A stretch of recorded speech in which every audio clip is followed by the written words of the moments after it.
Hello and welcome to Mike's Garage. Today we're going to do something else. Always something else. We're going to install the inner primary on this Shovelhead. Everything is cleaned up. The motor is tied down solid. The motor is exactly where it's going to be. The transmission, although the mounting plate is solid into the frame, the transmission is still loose and floating. That's the proper way to install an inner primary. Now, I put the lines, the rubber lines are already onto the primary in the factory positions, the way they're supposed to be. Got a new seal on the bearing here, and we're ready to install it. The order of installation is extremely important here because we don't want this thing to have any undue stress on this entire housing. Long time ago, back when the earth was still cooling down, I put an inner primary on without knowing how to do it properly, and I cracked it. And I will never forget that, and I don't ever want that to happen again. And I would prefer it didn't happen to anyone else either. So I'm putting a little silicone sealant on this O-ring, which goes right here on the motor around the alternator. Now we already have a new alternator installed on the motor, something which has to go on before the primary.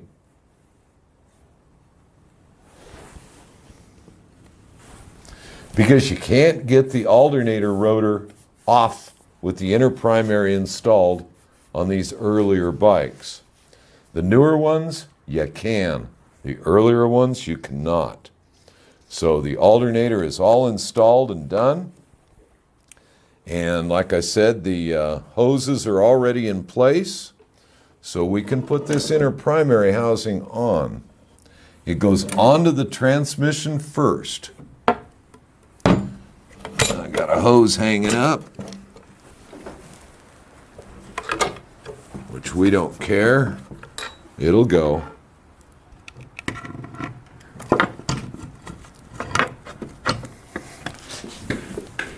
And the idea is that hose is giving me grief.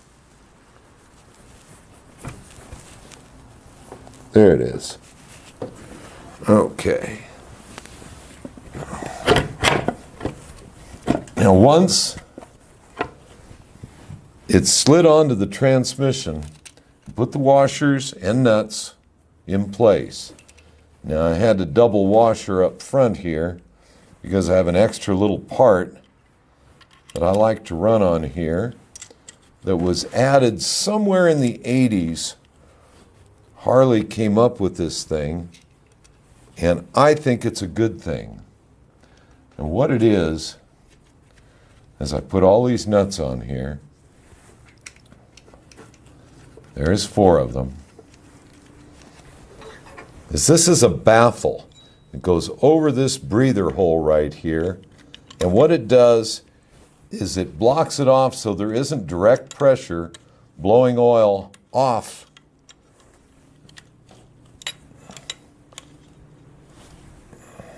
of the chain.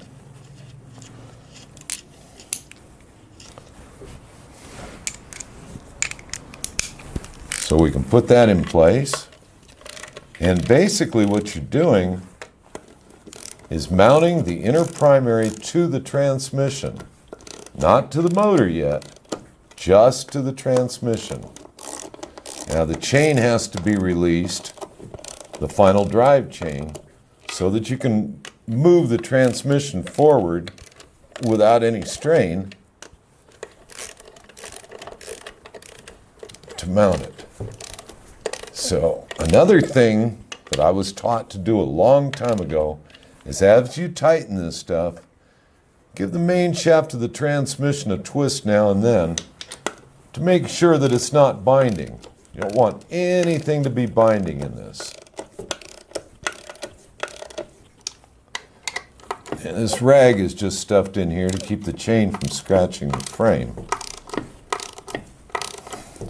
So as soon as we get the primary tightened up good and tight to the transmission, again, give that main shaft a little twist, make sure that that bearing's turning like it's supposed to, and everybody here is happy. Okay. Now these are lock nuts. There's all sorts of designs of lock nuts to use. This is the crimped type. I don't want one of these ever backing off. So there we have, the housing is now bolted up good and tight to the transmission, and the main shaft is turning like it's supposed to. Now we put the O-ring in place, and now we can move this housing fore and aft just a little bit until it goes onto the motor. And there it is, slid right onto the O-ring, and we can put the 4 bolts that hold the inner primary housing to the motor. Like I said, it's already onto the transmission. Now I have a little timing device that I mount in here, which we'll get into that later on when we start tuning this thing. It's a little device I put in here years ago, so I can use a timing light on it. So now we have to tighten all 4 of these.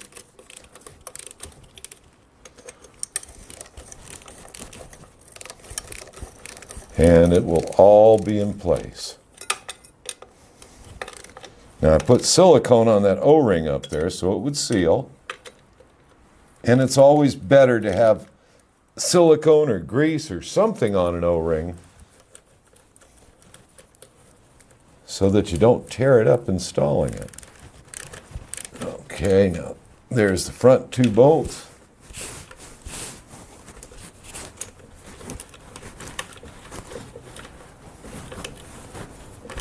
Now the reason for putting those hoses on ahead of time is it's a lot easier to install them to the housing if the housing is off. Those are good and tight.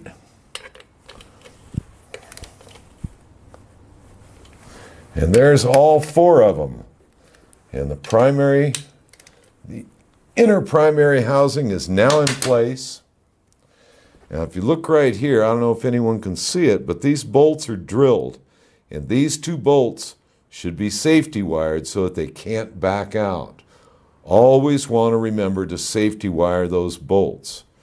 In our next video, I'm going to install the motor sprocket and clutch, and you can get a look at the way these things will be safety wired.